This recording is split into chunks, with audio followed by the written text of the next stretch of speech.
What's up mga ka-yours? Kumusta naman kayo dyan? So ito na naman nagbabalik si Johnny Yours, ang inyong pong lingkod. So ngayon mga ka-yours ay wala po ako na namang duty. So actually mga ka-yours ay 2 days na ako walang duty kasi po Chinese New Year nila dito last Monday and kahapon. So ngayon wala na namang trabaho kasi nga snow na naman. So napakalamig talaga mga ka-yours. So ayan oh, nabibilawan ako. Ipapakita ko sa inyo ang snow mga ka-yours.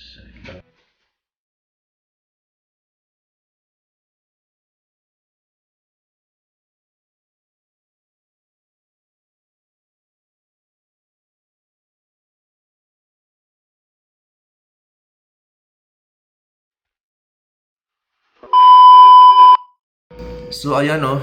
Ayun guys. Nakita niyo ang snow na hindi na makikita sa kalsada o yung kalsada natabunan na ng yelo. So yun. Oh no! Nakikita niyo doon, no? Parang zero visibility na. Ano, negative na yata na, no? Ayan. So dito ako sa ano yung yung rice cooker ko nagsasalita. So dito ako sa sa kitchen kasi nga nagiinit ako ng pagkain ko. Ayan. So, kita nyo?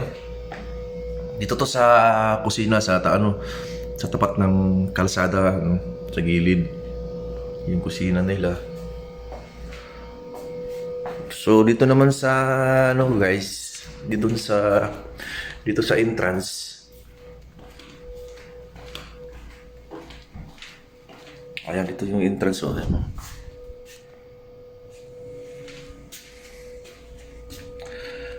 Oh, nag-yelo na rin dito. Ang lakas pa ng hangin oh. So ayan guys. Pero may araw oh. Lumabas yung araw.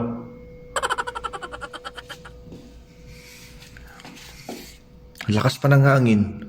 Tingnan yung hangin oh. Oh no!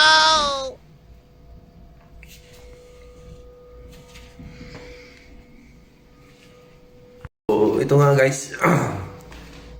Pahinga na naman. Kasi nga, walang trabaho. So, baka, pero bukas, parang may snow pa rin. Kasi, din sa weather na app. Ngayon talagang araw na to is talagang snow talaga. Bukas, parang maliit na lang siguro.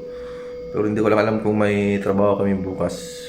Kasi ang lang namin, yung Kim, kung may harvest ng Kim, may trabaho kami.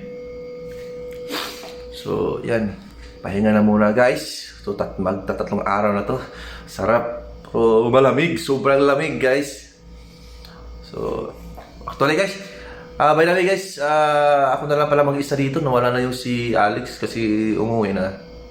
Kasi hindi makatulog. So pinauwi na lang ng amo namin. Tsaka yung travel agency namin dito sa Korea. So wala tayong magawa. So ako na lang mag-isa dito. Nakakalungkot. Ang daming kwarto. Tapos ako na mag-isa. So, bye guys. Yun lang muna ang update ko guys na yun. Pahinga muna kasi wala trabaho. So, bye!